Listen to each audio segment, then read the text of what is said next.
Baada ya kipindi chetu kuhusu jinsi picha ya jehanamu ya kutisha ilivyotengenezwa na mshairi Dante kupitia kitabu chake cha Divine Comedy, leo tuna kipindi kuhusu vita ya malaika huko mbinguni kabla hajashushwa kuzimu.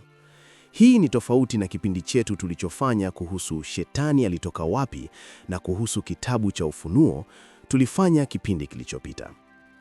Mtu mmoja, John Milton, mshairi wa Kiingereza, aliandika ushairi wa tenzi mwaka 1667 ambao ilimpa shetani hadithi yake, haiba yake na ushawishi wake.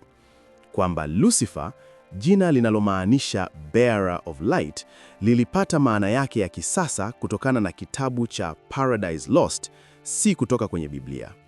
Kwamba ni heri kuongoza kuzimu kuliko kuwa mtumwa mbinguni. Nukuu maarufu zaidi kuhusu shetani haikutoka kwenye Biblia, ilitoka kwa Milton.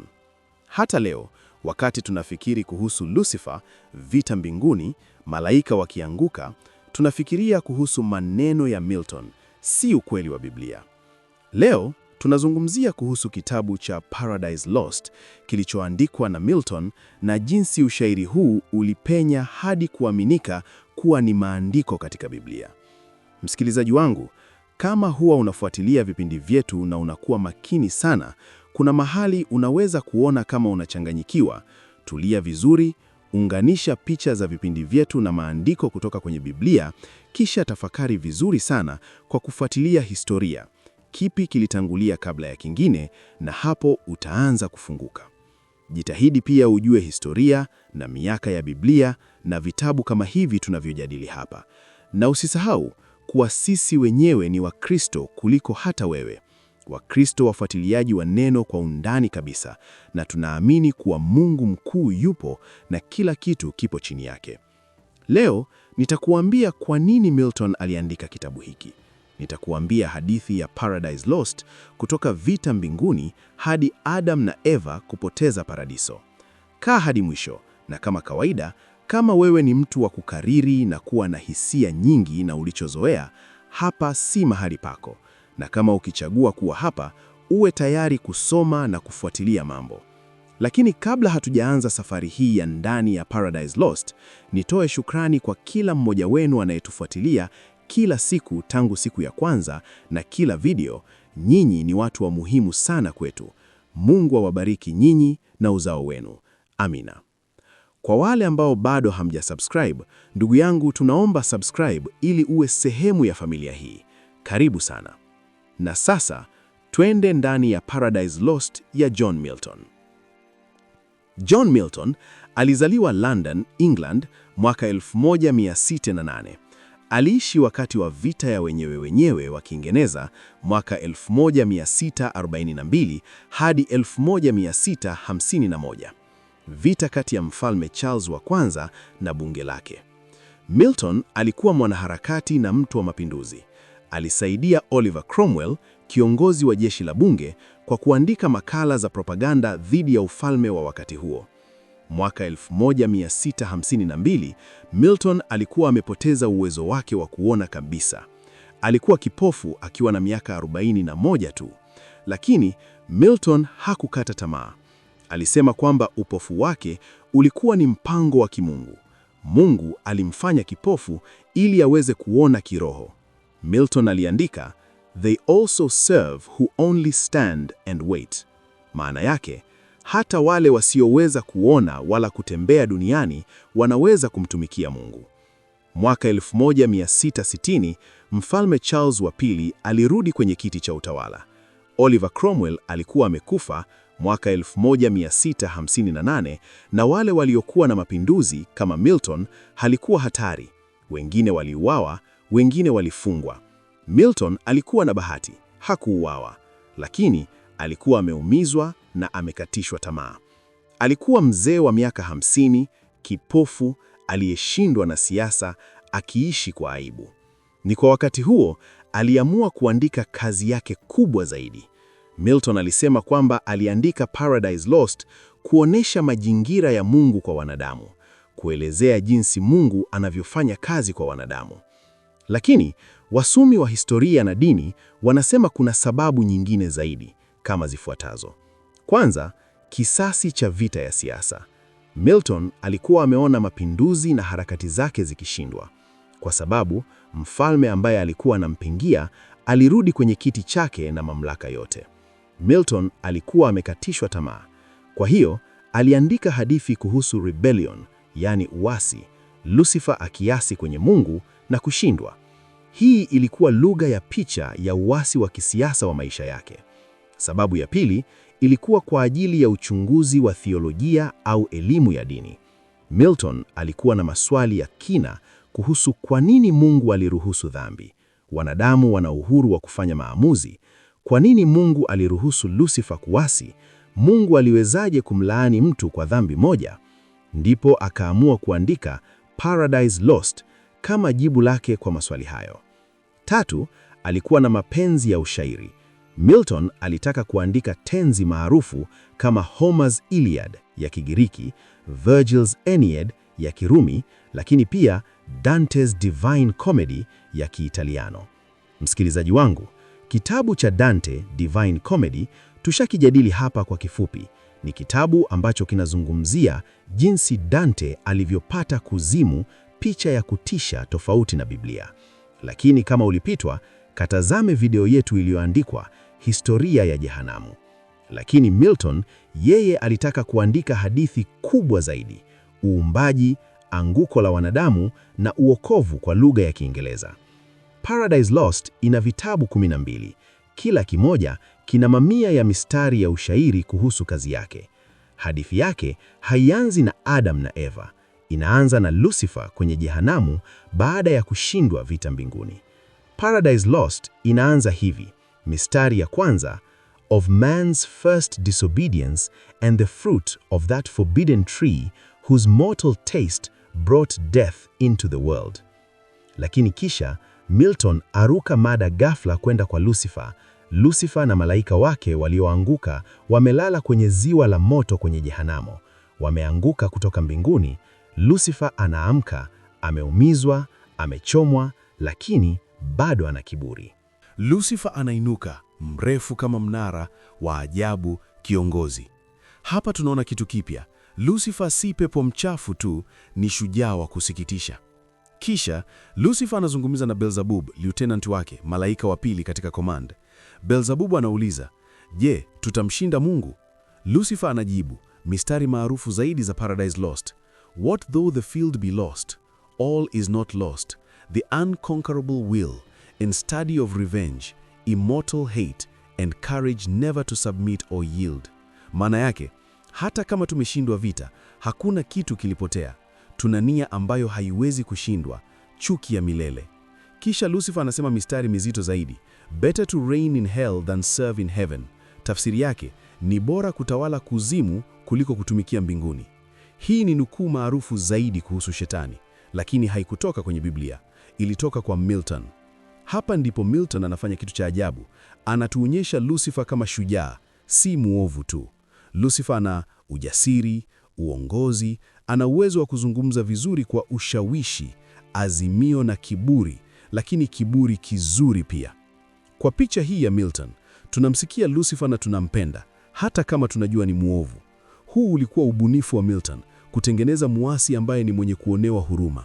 Malaika walioanguka wanajenga jiji kuzimu, Pandemonium, jina lenye maana mapepo wote. Pandemonium ni hekalu kubwa ya Lucifer. Ndani, malaika walioanguka wanakutana kufanya majadiliano. Wanaulizana, je, tuanze vita tena na Mungu au tukubali kushindwa? Moloch anasema, tuanze vita tena. Belial anasema, hapana, tutashindwa tena, tukae hapa kuzimu. Mammon anasema, tujenge utajiri wetu hapa kuzimu. Lakini Beelzebub, akizungumza kwa niaba ya Lucifer, anapendekeza mpango mwingine: tumuharibu mwanadamu. Msikilizaji wangu, hapa kuwa makini, gari lishaanza kuchanganya sasa, usiachwe. Beelzebub anaeleza, Mungu ameunda ulimwengu mpya, yaani dunia. Ameunda viumbe vipya, wanadamu, Adam na Eva. Mungu anawapenda, amewapa paradiso, bustani ya Eden. Kwa hiyo, kama hatuwezi kumpiga Mungu moja kwa moja, tutawapiga wanadamu wake. Malaika wote wanakubali, lakini Nani ataenda duniani kumjaribu mwanadamu? Safari ni hatari na lolote laweza kutokea. Hakuna mtu anajitokeza. Kisha Lucifer mwenyewe anasema, mimi nitakwenda. Malaika wengine wanamshangaa, kiongozi wao mwenyewe atakwenda kwenye hatari. Lucifer anasema, kiongozi wa kweli anaongoza kwa mfano, si kwa amri tu. Hapa kidogo, msikilizaji wangu, na mimi nikaona kama Lucifer ni mfano wa kiongozi mzuri. Lakini hata wewe si unajionea? Hii inamwonyesha Lucifer kama shujaa, si mkiongozi muovu. Milton anahama kutoka kuzimu kwenda mbinguni. Mungu anakaa kwenye kiti chake cha enzi. Yesu anakaa karibu naye. Mungu anazungumza, naona Lucifer anakwenda duniani kuharibu Adam na Eva. Wataanguka kwa dhambi. Mungu anajua tayari kwamba Adam na Eva wataanguka, lakini anawaruhusu. Kisha Mungu anasema, niliwaumba wanadamu na uhuru wa kufanya maamuzi. Kama sitawaruhusu kuchagua, hawatakuwa huru. Lazima wawe na uhuru wa kufanya maamuzi, kuchagua wema au uovu. Kisha Mungu anasema, wanadamu wataanguka. Lazima mtu mmoja atoe damu yake kuwakomboa. Malaika wote wananyamaza, hakuna anayejitokeza. Kisha mwana, yaani Yesu, anasema, mimi nitatoa nafsi yangu, nitakufa kwa ajili yao. Mungu anamkubali mwana na anamtangaza kwamba mwana atakuwa mwokozi. Hii ni theolojia ya Milton, dhabihu ya kuchaguliwa tangu awali. Lucifer anasafiri kupitia anga, kupitia giza, hadi anafikia duniani. Anafikia bustani ya Eden. Milton anaelezea Eden kwa undani: miti ya ajabu, maua ya rangi nyingi, chemchemi za maji safi, ndege wakiimba, wanyama wakicheza, yaani paradiso kamili. Lucifer anaiangalia Eden na anajihisi vibaya. Lucifer anajuta, lakini anaamua kuendelea kwa sababu kiburi chake hakikumruhusu kurudi nyuma. Lucifer anawaona Adam na Eva kwa mara ya kwanza. Milton anaelezea Adam na Eva kwa undani. Adam ni mwanaume mzuri, mwili wenye nguvu, macho yenye hekima na kiongozi. Eva ni mwanamke mzuri zaidi na wenye urembo wa kiwango cha juu. Adam na Eva wako uchi, lakini hawana aibu kwa sababu hawajajua dhambi bado. Lucifer anawaangalia kwa wivu. Kwa nini? Kwa sababu wao wana kile alichokipoteza: paradiso, unyenyekevu na neema ya Mungu. Lucifer anajificha akiwasikiliza Adam na Eva. Adam anamwambia Eva, Mungu ametupa kila kitu kwenye bustani hii. Tunaweza kula matunda kutoka kwa miti yote isipokuwa mmoja tu. Mti ulio katikati ya bustani, usile matunda ya mti huo. Mungu alisema, siku utakayokula matunda ya mti huo utakufa hakika. Lucifer anasikia hii na anapata plani. Akasema kwa Eva, Mungu anawadanganya, hamtakufa, mtakuwa kama Mungu. Mungu anamtuma Archangel Raphael kwenda kumwonya Adam na Eva. Raphael anashuka duniani na kukutana na Adam na Eva. Adam anamkaribisha Raphael, wanapika chakula, yaani matunda na mkate. Eva anapika kwa ukaribu mkubwa. Kisha Raphael anamwambia Adam, Mungu amenituma kuwaonya. Kuna adui anayewatafuta, Shetani, malaika aliyeanguka, anataka kuwaharibu. Msile matunda ya mti wa ujuzi wa mema na maovu, au mtakufa. Adam anauliza, Shetani ni nani? Alikuwa nini? Kwa nini alianguka? Raphael anaeleza hadithi nzima.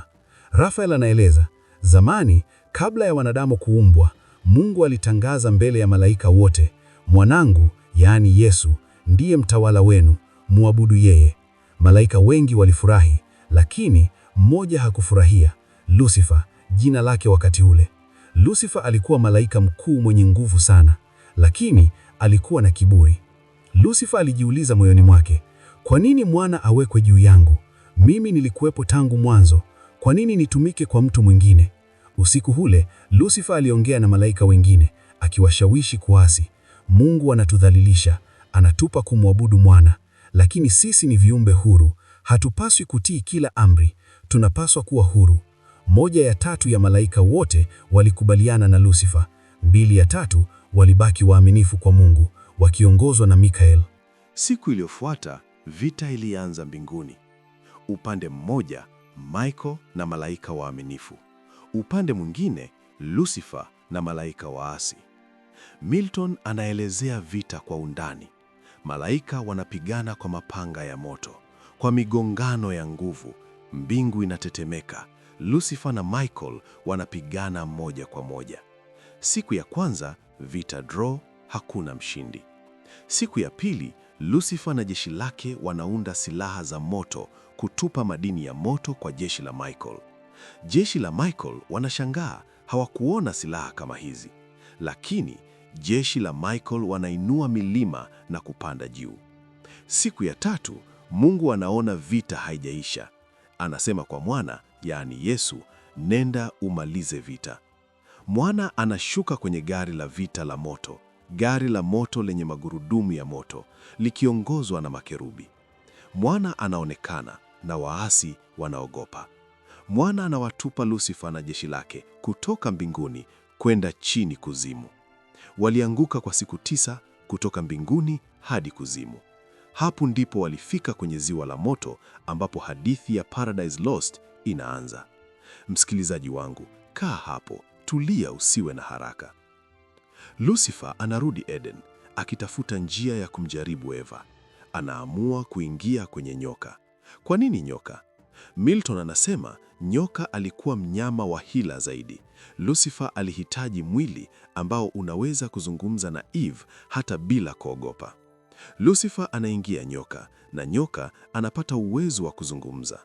Asubuhi moja, Eva anaamua kwenda kufanya kazi bustanini peke yake, mbali na Adam. Adam anasema, ningoje tufanye kazi pamoja. Rafael alituonya kuna adui. Eva anajibu, mimi sina hofu, sina sababu ya kuogopa, ninataka kufanya kazi peke yangu. Adam anamruhusu kwa sababu anataka Eva awe huru. Eve anachagua kwenda peke yake na Lucifer anasubiri. Eva anaona nyoka, ananusa maua, anaonekana mwenye uelewa sana. Eva anashangaa, nyoka anaweza kunusa maua? Nyoka, yaani Lucifer, anazungumza. Ndiyo, mimi ninaweza kuzungumza. Nilikula matunda kutoka mti fulani na nikapata hekima na uwezo wa kuzungumza. Eva anauliza, mti gani? Nyoka anajibu, mti wa ujuzi wa mema na mabaya. Eva anasema, lakini Mungu alisema tusile. Nyoka anajibu, je, Mungu kweli alisema hivyo? Kwa nini? Mimi nilikula na sijafa.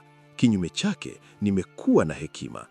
Mungu anajua kwamba mkila matunda hayo mtakuwa kama Mungu, mkijua wema na uovu. Mungu anawaogopa kwa sababu anawataka kuwa chini yake milele. Anataka kuwashikilia chini. Kula, fanya uamuzi wako mwenyewe, kuwa huru. Eva anazingatia, anaangalia tunda, linaonekana nzuri, ladha nzuri na ya kuvutia. Anafikiri, labda Mungu alikuwa anadanganya, labda tunaweza kuwa kama Mungu. Eve anakula tunda. Eve anarudi kwa Adam akiwa amebadilika. Anamwambia, Adam, nilikula tunda, sijafa, kula wewe pia. Adam anashangaa, anamwangalia Eva. Anaona kwamba Eva amekula, na kwa theolojia ya Milton, Eve sasa ni muasi, atafarakana na Adam. Adam anapaswa kuchagua, kumtii Mungu, kuishi bila Eve, au kuvunja sheria, kufa pamoja na Eva. Ndugu yangu msikilizaji, kati ya mapenzi au Mungu, wewe unachagua nini? Kama kawaida ya wanaume wengi, Adam anachagua upendo. Adam anakula tunda, si kwa sababu amedanganywa, bali kwa sababu anampenda Eve zaidi ya kutii Mungu. Sasa hapa, hakikisha umetazama video yetu ya Je, kuna Mungu wangapi? Utapata picha hii vizuri. Tuendelee. Adam anajua anafanya makosa, lakini anafanya kwa upendo. Ndugu yangu msikilizaji, wanaume kujitoa kwa ajili ya familia ni asili yao. Wanaume respect sana. Baada ya kula tunda, Adam na Eve wanabadilika.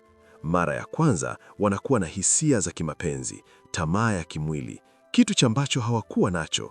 Milton anaelezea kwamba wanapata tamaa ya mahusiano ya kimwili, lakini si kwa upendo safi, ni kwa tamaa. Kisha wanapata aibu.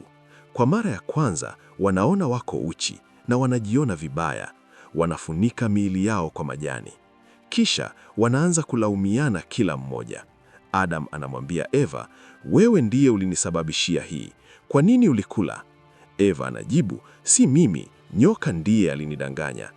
Paradise imepotea, sio kwa amri ya Mungu, bali kwa maamuzi yao wenyewe. Mungu anashuka Eden kuhukumu Adam na Eva. Mungu anamuuliza Adam, "Je, ulikula tunda nilisema usile?" Adam anajibu, "Mwanamke uliyenipa, yeye ndiye alinipa tunda." Mungu anamuuliza Eva, "Ulifanya nini?" Eva anajibu, "Nyoka alinidanganya." Mungu anahukumu, "Kwa nyoka, utalaaniwa kuliko wanyama wote, utatambaa kwa tumbo lako na utakula mavumbi. Mwanamke na uzao wake watampiga kichwani, nawe utawapiga kisigoni." Kwa Eva, "Nitaongeza maumivu yako wakati wa kuzaa.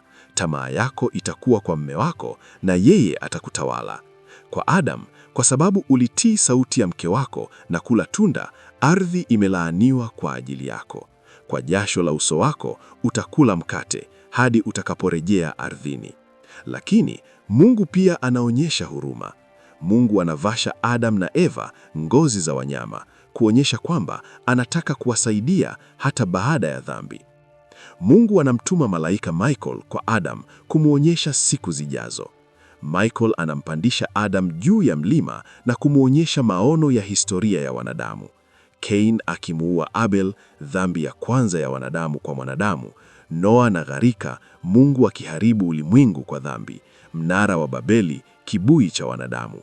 Abraham, ahadi ya Mungu. Moses, Torati, na mitume wanaotangaza Mesaya.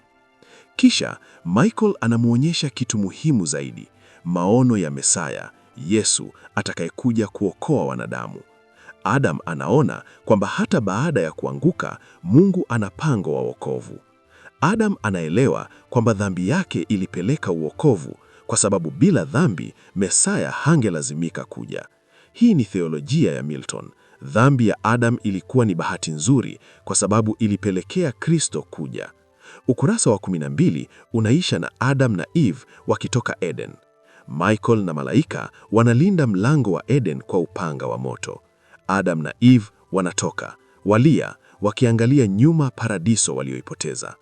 Waliondoka mkono mkono, kwa hatua zote pole, kupitia Eden, njia yao ya peke yao. Hii ni mwisho, lakini pia ni mwanzo. Paradiso imepotea, lakini ulimwengu wote uko mbele yao. Wana uhuru sasa, wanaweza kuchagua, na wanatumaini kwa sababu Mesaya atakuja. Sasa, hebu tuangalie jinsi Milton alibadilisha shetani moja kwa moja. Kabla ya Paradise Lost, shetani alikuwa muovu tu bila hadithi ya chimbuko lake. Anawajaribu watu, lakini hatujui kwa nini. Biblia haisemi vizuri. Kwa nini shetani aliasi? Alifikiri nini na alijisikiaje? Dante alimweka shetani kwenye bara, kama tulivyoona kwenye video yetu iliyopita yenye kichwa cha historia ya kuzimu. Kama hujaitazama, kaitazame. Lakini hakumwonyesha akizungumza au kufikiri. Milton alimtengeneza shetani wake, alimfanya mtu ambaye tunaweza kumwelewa. Hivyo basi, shetani wa kisasa, movies, maigizo ya television na vitabu kuhusu shetani wa namna hii, jua kwamba baba wa idea hii ni Milton na sio Biblia.